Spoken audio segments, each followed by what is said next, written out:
सांसद जी को एक बार मेरे साथ दिखा दीजिए। सांसद जी, इसका अर्थ क्या है कि इस देश का मुसलमान तिरपाल पहन के निकले नमाज के लिए? इसका अर्थ क्या है कि इस देश के अस्पतालों में अलग वार्ड बनाया जाएगा मुस्लिम्स के इलाज के लिए? अंजना जी बहुत अच्छा सवाल किया। ये तो पूछिए ना, मनमोहन सिंह की सरकार ने तो किया था ना कि मुसलमानों के लिए बैंक अलग होना चाहिए, मुस्लिम डोमिनेटेड इलाकों के अंदर उनके लिए अलग व्यवस्था की जानी चाहिए। अभी कर्नाटक की कांग्रेस सरकार ने चिकमंगलुरु में कहा है कि जिस इलाके में 40% मुसलमान हैं वहां पर आंगनवाड़ी वर्कर्स को उर्दू सीखना पड़ेगा कन्नड़ के अलावा। मैं तो कहिएगा इतने गिनाते रहूंगा एग्जाम्पल कि आपका प्रोग्राम छोटा पड़ जाएगा। यही समस्या है कि कट्टरपंथी ताकतों को इतना सर चढ़ा लिया है कि अगर उनसे केवल यह कहा जाए भाई साथ में सबके साथ चलो तो उन्हें लगता है मेरे को तो उतार दिया गया, क्योंकि कंधे पे सर पे चढ़ा के बैठे हुए थे। अब तो कंधे पे भी नहीं आना चाहते, वो कहते हैं बराबर कैसे खड़ा कर दिया गया। मैं तो वारिस पठान साहब इसका जवाब आप दीजिए। बराबरी नहीं चाहते हैं आप, स्पेशल ट्रीटमेंट भी चाहते हैं। ऐसे में सवाल ये उठता है कि आप जब एक विक्टिम कार्ड मुस्लिम्स के लिए खेलते हैं, एक पार्टी के तौर पर पूछ रही हूं, और AIMIM को तो इसमें PhD हासिल है कि मुस्लिम्स के लिए विक्टिम कार्ड हर इशू पे खेलते रहिए। क्यों ऐसा करना है? उसी वजह से आप हमेशा उनको कटघरे में खड़ा कराते रहते हैं। नहीं अंजना जी, देखिए संविधान ने सबको अधिकार दिया है अपना अपना रिलीजन प्रैक्टिस करने का, उसमें कोई दो राय नहीं है। अगर मुसलमानों को साल में 52 मरतबा जुम्मा की नमाज आती है, पढ़ेंगे 200 बार आएगी तो 200 बार पढ़ेंगे। हमारे हिंदू भाई को होली जिस तरह से आता है, होली का त्यौहार बनने का अधिकार है। और प्रशासन की, पुलिस की जवाबदारी होती है लॉ एंड ऑर्डर, कायदा कानून को मेंटेन करने का। आपकी ये जवाबदारी नहीं होती कि आप माइक लेकर आओ और बोल दोगे 12:30 की नमाज है तो आप 2 बजे पढ़िए, जिसको कलर से परहेज है वो घर में रहे, आप बाहर मत निकलो। ये दादागिरी धांधली करने का अधिकार पुलिस को नहीं है। कोर्ट का कोई आदेश नहीं आया, आप सुप्रीम कोर्ट के जज नहीं बन गए कि कोई ऐसा है ये आ गया लिख के फरमान के नहीं आपको ये करना है। इतने वर्षों से होली बनी है, इतने वर्षों से जुम्मा की नमाज भी पढ़ी गई है और काफी जुम्मा के दिन होली बनी भी है, मगर ये डराने धमकाने वाली भाषा से नहीं। अभी उनके मंत्री ने क्या कहा कि जिस तरह से औरतें हिजाब पहनती है उस तरह मुसलमान आदमी तड़पड़िए डाल के आए ताकि उनको वो कलर नहीं लगे। अरे भाई आप कौन होते हो बोलने वाले? आप मुसलमानों को ये हिदायत दो कि आप अपने हिंदू भाइयों को बोल रहे हो कि नहीं भाई आप मुसलमान देख के कलर मत डालो उस पर, नहीं बोलेंगे उस पर। आप ये नहीं बोलोगे कि नमाज आप बोलोगे 2 बजे के बाद पढ़ो जुम्मा की चलेगा, लेकिन ये नहीं बोलोगे चलो 1 घंटे का टाइम दो उनको जुम्मा की नमाज पढ़ने के लिए। अरे सबको मिलकर ले जुल के साथ में चलना चाहिए, ये नहीं बोलेंगे। तो नफरत का जो सुधांशु जी जवाब नहीं दे रहे, मैं जवाब दूंगा इस बात का। ये महू पे कोई आपको जवाब नहीं दे रहा अंजना जी, मैं आपको जवाब दूंगा इस बात का। महू का आपने सवाल किया, देखिए हिंदुस्तान जीता, सबके लिए गर्व की बात है, आपके लिए, मेरे लिए, पूरे देशवासियों के लिए। आपने शायद फटाके नहीं फोड़े, लेकिन वारिस पठान ने फटाके फोड़ा है जीत की खुशी के। अब महू पे जब ये गया तो वहां का रूरल SP का बयान सुन लीजिए। वो महिलाएं, उनका मैं नाम नहीं जानता, उन्होंने कहा कि वहां से जब प्रोसेशन निकला, मस्जिद के बाहर जब तरावी हो रही थी, वहां पे लोग ने डीजे बजाया, वहां पे कुछ बम फेंके गए। इमाम का वहां पे स्टेटमेंट है कि सुतली का एक बम था वो वहां पे फेंका तो पब्लिक बाहर आई, उसमें ये हुआ। और अब पकड़ा कौन गया? आप चलिए, अभी तो मैं पढ़ रहा हूं कि 4 मुसलमानों को आपने हिरासत में ले लिया। तुम्हारा शहर, तुम्हें यकीन, आप उस हिंसा को जस्टिफाई करने की कोशिश कर रहे हैं वारिस पठान। किसकी है? वारिस पठान, आप उस हिंसा को जस्टिफाई कर रहे हैं कि डीजे चला गया इसलिए पत्थरबाजी होगी, इसलिए लोगों ने पहले से पत्थर घर में भरे हुए थे। FIR पढ़िए, पहले वकील हैं आप, FIR पढ़ के आया कीजिए, ठीक है ना? यहां वहां व्हाट्सएप पे सर्कुलेटेड कोई सिर्फ एक किसी की बाइट सुनकर मत आ जाइए, FIR पढ़िए। अगर डीजे गया भी, वहां से गुजरा भी, इसका अर्थ ये तो नहीं है कि पत्थरबाजी शुरू हो जाएगी। सुनिए, अरे आपने इन लोगों को इतना मौका दिया बीजेपी वालों को बोलने का, कुछ नहीं बोल सके, क्या की बात कहां ले गए। मैं तो एक तर्क की बात कर रहा हूं, कम से कम आपकी ऑडियंस को सुनने दो जो मैं हकीकत बयान करना चाह रहा हूं। वहां की लेडीज की जो रूरल की SP थी उसका बयान है, वो तो आप देख लो ना, वो तो नॉन मुस्लिम है, वो तो एकदम बीच की बात कर रही है। उनका बोलना है कि प्रोसेशन वारिस पठान साहब, आधी अधूरी जानकारी और गलत प्रोपेगेंडा किस तरह से पूरे मामले को अलग रंग दे सकता है, ये आपकी बात से साफ दिख रहा है। एक, आपने FIR की कॉपी नहीं पढ़ी, आपने उन महिलाओं को नहीं सुना जो बता रहे थे कि पत्थर मारते हुए कह रहे थे कि अब अपने भगवान राम को बुलाओ और कहो कि अपने आप को तुमको यहां पर बचा दे। तो ये बोल बोल कर कौन पत्थर चला रहा था उस पर आपकी जुबान नहीं खुलेगी। हर कोई अपना हिस्सा सुनाना चाहता है। मैं आपके पास आना चाहती हूँ। देखिए मलुक नागर साहब, आप लोग NDA में ऐसे साथी हैं, चाहे नीतीश बाबू हो बिहार वाले, चाहे आप हो RLD वाले यूपी में, आप लोगों को चाहिए मुस्लिम मतदाता। बिहार में भी 18% है, इसीलिए बीजेपी डेस्परेट है इस वक्त, उनको बेताब है कि इस बार अपना सीएम बनाना है। तभी कहीं औरंगजेब का मुद्दा जो महाराष्ट्र का है वो बिहार पहुंच जाता है, संभल का मुद्दा बिहार पहुंच जाता है, होली जुम्मा का। अब सवाल ये है कि ये क्या इस तरह की भाषा सही है कि खुलकर कहा जाए कि होली तो एक ही है, जुम्मा 52 है, 54 है?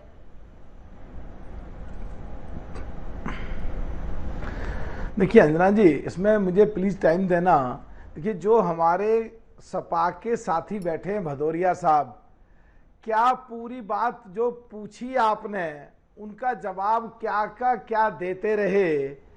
क्या मैं इनसे पूछना चाहता हूं, ये कांग्रेस के साथ हैं। जिस दिन पाकिस्तान को भारत ने हराया, हमारे देश ने हराया, तीसरे ही दिन जब इंडिया की टीम न्यूजीलैंड को हराती है तो कांग्रेस की प्रवक्ता भारत देश के कप्तान में कमी निकालती है।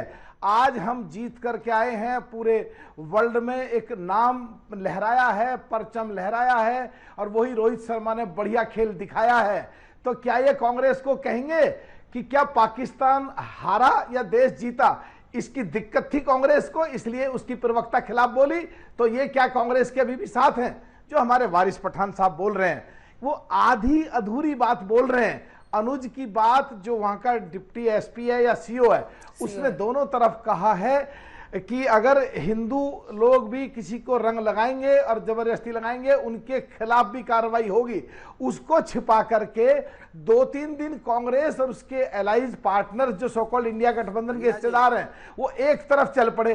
अंजना जी, मैं एक बात कह रहा हूं, जो मुसलमानों के हमदर्द बनते हैं, मुसलमानों को जहां जरूरत पड़ती है संविधान के तहत अगर कहीं उनके खिलाफ काम होता है तो हम उनका साथ देने के लिए 100% तैयार हैं। लेकिन ये 2-3 पार्टियां आपस में मुसलमानों की ज्यादा बढ़ के हक दिखाने के लिए जो उनके फेवर की बात करते हैं, असलियत में उनके फेवर की बात नहीं करते, उनको ये एक गलत तरफ झोंकने की बात करते हैं, उनको एक ऐसी देश में एक ऐसी कटुता की तरफ भेजने की बात करते हैं जिससे बेचारे एक आम मुसलमान को झेलना पड़ता है। ये टेलीविजन पर बैठ के या किसी स्टेटमेंट को देके चले जाते हैं और उनको भुगतना पड़ता है। इस देश के बहुत सारे मुसलमान ऐसे हैं जिन्होंने देश के लिए करा, आज भी वो शांति चाहते हैं, अच्छा चाहते हैं, और वो ये भी चाहते हैं कि होली बढ़िया तरीके से मने, और देश के सारे ज्यादातर हिंदू ये चाहते हैं कि उनकी रोजे बढ़िया तरीके से मने, ईद बढ़िया तरीके से मने। लेकिन कुछ पार्टियां आपस में केवल राजनीतिक स्वार्थ को कारण कि वो जो अपना वो चुनाव जीत जाए इसके कारण, चाहे वो अबू आजमी महाराष्ट्र में हो चाहे यूपी बिहार में हो, केवल वो इस तरह के बयान इसलिए देते हैं जिससे इनको वोट मिल जाए। इन्हें देश से कोई लेना देना नहीं है। वास्तव में मुसलमानों के खिलाफ यही लोग हैं, मुसलमानों के दुश्मन यही लोग हैं। मोदी जी सेकुलर पे जाकर के जब विकास की बात होती है, सबका साथ सबका विकास, सबको विकास हो रहा, सबका अच्छा हो रहा है, ये लोग दहशत फैलाने की काम करते हैं, डराने की काम करते हैं। जब देश आजाद हुआ मुसलमानों का बहुत बड़ी हिस्सेदारी थी सब में, और 2010 तक नाम के लिए रह गई, और 2024 तक वो फिर मुसलमानों की तरक्की हो रही है। इसीलिए मुसलमान बीजेपी या एनडीए को वोट देने लगा। इन पे झिल नहीं रही, ये कुछ का कुछ कर रहे हैं और ये देश को ऐसी तरफ झोंकना चाहते हैं जो इनके लिए अच्छा नहीं है। सुधांशु जी, अब तो होली में ज्यादा दिन है नहीं और उसी दिन जुम्मा भी है रमजान का। ये इम्तिहान होगा योगी सरकार का, आपके बिहार में आपकी भी आप ही की सरकार है, जहां जहां ये बयान दिया जा रहा है कि भाई घर में रहो, घर में रहो, कानून व्यवस्था के लिए सब कुछ कह रहे हैं ना। इसके बाद किसी और पर दोष मत दीजिएगा कम से कम। देखिए, बिल्कुल दूसरी दोनों बातें बहुत स्पष्ट देखिए मैं कहना चाहूंगा। पहली बात जो उन्होंने कहा कि 52 हफ्ते में जुमा साल में 52 बार आता है और होली एक बार, मैं इसको और संशोधित कर देता हूं। नमाज दिन में 5 बार होती है, तो एक साल में 1825 बार नमाज होती है, और होली 5 घंटे के लिए होती है। 8 साढ़े 8 बजे सवेरे शुरू होता है रंग खेलना, 1-1:30 बजे समाप्त हो जाता है। 1825 बार साल में बनाम 5 घंटे। बेहतर होता कि यह बयान अपनी तरफ से मुस्लिम समाज के जो लीडर्स हैं, उलेमा, उनकी तरफ से आ जाता कि भाई उस 5 घंटे में भी सिर्फ 1.5 घंटे का सब्र करना है। नॉर्मली 12 बजे होता था, तो 12 बजे की बजाय 2 बजे के बाद करना है, यानी 2 घंटे कंप्रोमाइज नहीं करना है। 1825 बार जो नमाज होगी, सड़क पे आपने सैकड़ों बार ब्लॉक करके उनको देखा होगा, ट्रैफिक रुक जाए आधा आधा पौन पौन घंटे, वो इशू नहीं है। मुझे लगता है अगर ईमानदारी से देखें तो समाधान बहुत आसानी से निकल सकता है, परंतु वह विचार समाधान निकालने के लिए होना चाहिए। अब दूसरी बात हम ये भी कहना चाहते हैं, जो अभी मलूक नागर साहब कह रहे थे, समस्या क्या है कि मुस्लिम समाज के अंदर एक तबका अब ये समझने लगा है कि उसकी असली आवश्यकताओं की पूर्ति कौन कर रहा है। यहां मैं एक और भी टेक्निकल बात कहना चाहूंगा। देखिए, नमाज का स्थान के साथ संबंध नहीं है। नमाज कहीं भी शिफ्ट की जा सकती है, प्लेटफॉर्म पे, सड़क पे, आपने बस अड्डे पे, हवाई अड्डे पे और पार्कों में आपने होते हुए देखा होगा। परंतु होली सार्वजनिक त्योहार है जो एक जगह पे पब्लिकली होता है, तो इसलिए बहुत आसानी के साथ है। अगर इबादत का साथ आपका स्थान का संबंध है तो उस स्थान की बात करिए, स्थान का संबंध नहीं है तो हम आपकी बात का स्वागत करते हैं। फिर यह मत कहिए मैं तो जहां चाहूंगा वहां नमाज पढ़ूंगा, मैं किसी भी सड़क पे बैठ के नमाज पढ़ लूंगा, मगर जब सड़क के ऊपर कुछ और होना होगा तो मेरे लिए सड़क तो रुक जाए, मगर मैं जरा भी 2 घंटे एडजस्ट नहीं करूंगा। यही वो गलत मानसिकता है जो मुस्लिमों में भरी गई, जिसकी वजह से मुस्लिम समाज का नुकसान हुआ। एक पॉइंट और कहना चाहता हूं, अगर रंग से परहेज है तो रंगों के लिए काम करने वाले सबसे बड़े कारीगर तो मुस्लिम हैं। चाहे बनारस की साड़ी बनाने वाले हो, जरदोजी करने वाले हो, चाहे मिर्जा नहीं है, कालीन बनाने वाले हो, लखनऊ के चिकनकारी, चित्रकारी कुफ्र है, मगर सबसे बड़े चित्रकार मुस्लिम है। अब सुनिए, कहते हैं मौसीकी कुफ्र है, यानी संगीत पाप है, मगर सबसे बड़े संगीतकार मुस्लिम है। मेरे भाई, ये मजहब कहां पे हर्ट हो जाता है ये तो मुझे बता दो। वारिस भाई, मुझे बता दीजिए कि ईमान आपका कहां पे हर्ट होता है? जब मजरू सुल्तानपुरी, हसरत जयपुरी, नौशाद अली, अरे भाई, जुम्मा की नमाज तो मस्जिद में पढ़ना जरूरी है। वारिस जी उनको बोल लेने दीजिए, फिर जवाब दीजिए। आमिर खान पूरा कर लेने दीजिए, एक साथ वो अदाकारी करते हैं तो वो पूरा कर नहीं होता है। पूरा कर देने दीजिए। बोले बोले सुधांशु जी, पूरी कीजिए, उसके बाद जवाब दीजिए। सब अच्छे। जब एमएफ हुसैन चित्रकारी करते हैं तो चित्रकारी कुफ्र नहीं होती है। मेरे भाई, बता दो कहां मजहब हट होता है, या सिर्फ अपना जलवा दिखाने के लिए मजहब हट होता है? मुझे ईमानदारी से बता दीजिए, वरना आपको रंगों से परहेज है तो रंगों के काम करने के लिए मुस्लिमों से परहेज होना चाहिए था। उनको कहना चाहिए रंगों काम मत करो, हट जाओ उससे। अरे सुनिए ओ भाई, अरे नेशनलिस्ट जी सुनिए, रंगों से परहेज नहीं है। मेरे तिरंगे में भी 3 रंग है, जिसका मुझे गर्व है हिंदुस्तानी होने का। आपको परहेज कैसे? हमारी नमाज से। अभी आपने 1800 नमाज गिना दिया। आपको मालूम है जुम्मा की नमाज घर में नहीं पढ़ सकते? जुम्मा की नमाज पढ़ने के लिए मस्जिद में जाना जरूरी है, खुतबा सुनना जरूरी है, उसके बाद होता है ना जुम्मा का नमाज कंप्लीट। और ये इतने सालों से पढ़ते आ रहे हैं हम लोग, 1400 साल से पढ़ते आ रहे हैं। अब मुझे बताइए किसने दंगा लफड़ा कर दिया इतनी नमाजों के अंदर? किसी ने नहीं। आपका एसईओ अगर बोल सकता था कि ठीक है हम 1 घंटा मुसलमानों को पूरी तरह से बोलेंगे आप जाइए नमाज पढ़ के आ जाइए, जब तक हमारे हिंदू भाई भी संयमता रखेंगे, कुछ नहीं होता। लेकिन आप तो बोलेंगे हिजाब पहनो, ताड़पतड़ी मारो मुंह के ऊपर, घर से बाहर मत निकलो, रंग से परहेज करो। ये सब बात नफरत फैलाने वाली सुधांशु भाई बंद कर दो। और क्या तुम मुसलमानों की बात कर रहे हो? मुसलमानों के लिए क्या किया है? 10 साल में तो नफरत के एकदम फैला दिया आपने, आग भर दिया पूरे देश के अंदर नफरत। ऐसी नफरत तो कभी किसी ने देखा नहीं। लोग बोलते हैं आजादी से लेकर अब तक इतनी नफरत हमने नहीं देखी जो बीजेपी ने आके देश के अंदर फैलाई 10 बरस के अंदर। आज भी एक मुसलमान कुछ भी अपने नमाज के लिए नफरत, मदरसे से नफरत, वकफ लैंड से नफरत, खाने पीने से नफरत, हिजाब से नफरत, मदरसे से नफरत, हर चीज से अगर आप नफरत करेंगे और फिर आप बात करेंगे सबका विश्वास की,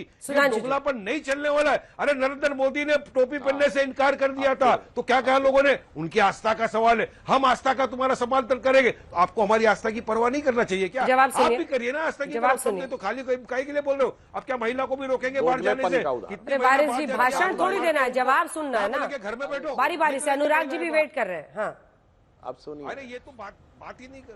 अभी मैं बताता हूं। अभी सुनिए वारिस भाई, दोगलापन अभी आपका पूरे दोहरे तरीके से बताता हूं। अभी 5 साल पहले की बात तो है, तमिलनाडु में कोलत्तूर गांव, पेरम्बूर जिला, उस गांव में 70% आबादी मुसलमानों की हो गई तो उन्होंने कहा परमानेंट बंद कर दो, मस्जिद में मंदिर में पूजा नहीं होगी, घंटे घड़ियाल नहीं बजेंगे, हमारी धार्मिक भावना हट होती है। कोई सेक्युलरिज्म का सूरमा बोला उत्तर से दक्षिण तक। तमिलनाडु की सरकार ने मान लिया। आखिर में मद्रास हाई कोर्ट ने कहा कि यह कोई कारण नहीं हो सकता कि आप 70% हो गए तो परमानेंट मंदिर में पूजा बंद कर दो। सेकुलर हिंदुस्तान में, सेकुलर सरकार के निजाम में यह हुआ। दूसरा एडजस्ट करें। आइए केरल का उदाहरण सुनते हैं। केरल के मल्लापुरम की पंचायत में, जिला परिषद ने प्रस्ताव पारित किया मई 2013 कि मुस्लिम बाहुल्य जिला हो गया है तो केवल मुसलमानों के लिए नहीं, सभी के लिए लड़कियों की शादी की संवैधानिक आयु 18 से घटा के 16 कर दी जाए, और केरल की कांग्रेस सरकार ने एक्सेप्ट कर लिया। अरे शर्म नहीं आई? तब तो सब एडजस्ट कर ले। अब सुनिए, केरल में कहा गया रमजान के दिनों में मुस्लिम बाहुल्य इलाके में मिड डे मील बंद। मेरे भाई यही था, यही मानसिकता थी कि मेरे जलवाए जलाल रहे, जिल्ले इलाही जलवा अफरोज हो रहे हैं। वो मानसिकता नहीं गई साहब, वो निजामुल मुल्क का सब जहां, निजामुल मुल्क बादशाह है, वो जिसे कहते हुक्मरान वक्त, हुर सुल्तान आलम, हुजूर नवाब, बादशाह गाजी जिंदा पीर, बादशाह आलमगीर, उस मानसिकता से बाहर निकलो मेरे भाई। मैंने आपको 10 उदाहरण गिना दिया। और आपने कहा हिंसा, तो मैं कहना चाहता हूं इस भारत में एक मुस्लिम बाहुल्य इलाका हो गया।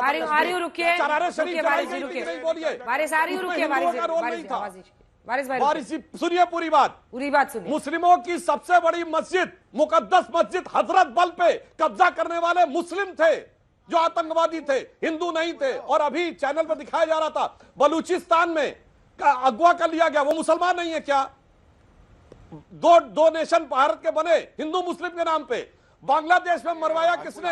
जनरल टिक्का खाने बंगाली मुसलमानों को मरवाया। बलूचिस्तान में 73 में जनरल टिक्का खाने बलूचियों को मरवाया। जो पीओके में मारे जा रहे हैं वो भी मुस्लिम। भाई साहब ये लड़ाई की मानसिकता छोड़िए, वरना हिंदुओं से लड़ेंगे और जब निजाम मुस्तफा आ जाएगा तो आपस में लड़ेंगे। अब वारिस साहब आप जवाब दीजिए। और सवाल लाजमी है, सवाल है, बोलिए इशरत जहां आतंकवादी है, बड़े सिनारियो बोलिए याकूब मेनन आतंकवादी है, बोलिए। भारत के अंदर जो मुस्लिम बहुल इलाके हैं वहां की मनमानी पर सीधा प्रश्न है, इस पर जवाब क्यों नहीं देते, इस पर क्यों नहीं मुंह खोलते हैं? अंजना जी, मेरा एक सवाल है, मैं आपसे सवाल करना चाहूंगा। आप मुझे बताओ कि इतने नवरात्रि के फेस्टिवल में इतनी सारी ये निकली, रैलियां निकलती है, सब निकलती है, लोग जाके मस्जिद के बाद नारे लगाते हैं, भगवा झंडा लगाते हैं, डीजे लगाते हैं, पथरा हो तो आप गला दबाओगे तो आंख भी बाहर नहीं आएगी क्या? वो तो होगा। आप मुझे एक एग्जांपल दो ना, हमारे भी जुलूस निकलते ईद मिलाद का, इतना बड़ा इज्तिमा हुआ, कौन सा मुसलमान गया किसी मंदिर के सामने, नारे लगवाया, नारे तकबीर अल्लाह अकबर के, या झंडा उतारने की कोशिश किया, या जाके कलर मारा या रंग मारा? चलो बताओ मेरे को। लाखों करोड़ों लोग रस्ते पे उतरते, मगर भाजपा जो चाहती है वो करके रहती है, और सारी चीजें उनके ही शासन में होती है। जहां जहां इनकी सत्कार है, मध्य प्रदेश, महाराष्ट्र के अंदर भी करना चाहते हैं। ये औरंगजेब को लेकर पूरा ध्यान भटका दिया है। औरंगजेब की कब्र को खोदने से मुझे लगता है डेवलपमेंट हो जाएगा, देश का विकास हो जाएगा, 2 करोड़ युवाओं को रोजगार मिल जाएगा। हाँ, ये सिर्फ 2 लाइन का जवाब सुधांशु जी, टाइम खत्म हो गया है।